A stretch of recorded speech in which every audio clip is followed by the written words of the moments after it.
मोठेगावकरांनी किती रुपयाला प्रश्न विकले आकडा आला समोर आहे। विद्यार्थ्यांकडून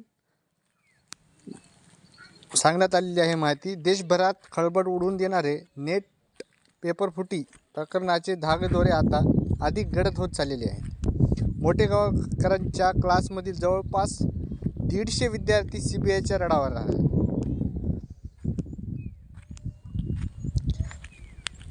या प्रकरणात केंद्रीय विभागाकडून खाजगी क्लास चालक, शिक्षक, NTA संबंधित प्राध्यापक आणि विद्यार्थ्यांची कसून चौकशी केली जात आहे। या चौकशीत अनेक धक्कादायक खुलासे समोर येत आहेत। सध्या CBI कडून RCC क्लासचे विद्यार्थ्यांची चौकशी केली जात आहे। जवळपास 150 विद्यार्थी CBIच्या रडावर आहेत।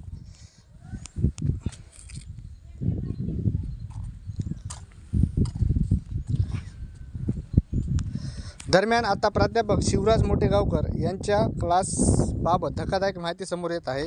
स्पेशल बॅचसाठी नावाखाली मोठेगावकरांनी विद्यार्थ्यांकडून जास्तीचे पैसे घेऊन पेपर लीक केल्याची माहिती समोर येत आहे। एका मराठी वृत्तपत्रात थेट RCC विद्यार्थ्यांचा संवाद साधला असता माहिती उघड झालेली आहे। मोठेगावकरांनी स्पेशल बॅचच्या नावाखाली विद्यार्थ्यांकडून 45,000 रुपये अधिकचे घेतले आणि हे पेपर फोडल्यास सांगण्यात येत आहे। मिळालेल्या माहितीनुसार क्लासमधील सर्वसामान्य विद्यार्थ्यांपेक्षा जास्तीचे पैसे मोजणाऱ्या विद्यार्थ्यांची प्राध्यापक मोठेगावकर यांनी एक स्वतंत्र स्पेशल बॅच तयार केलेली होती।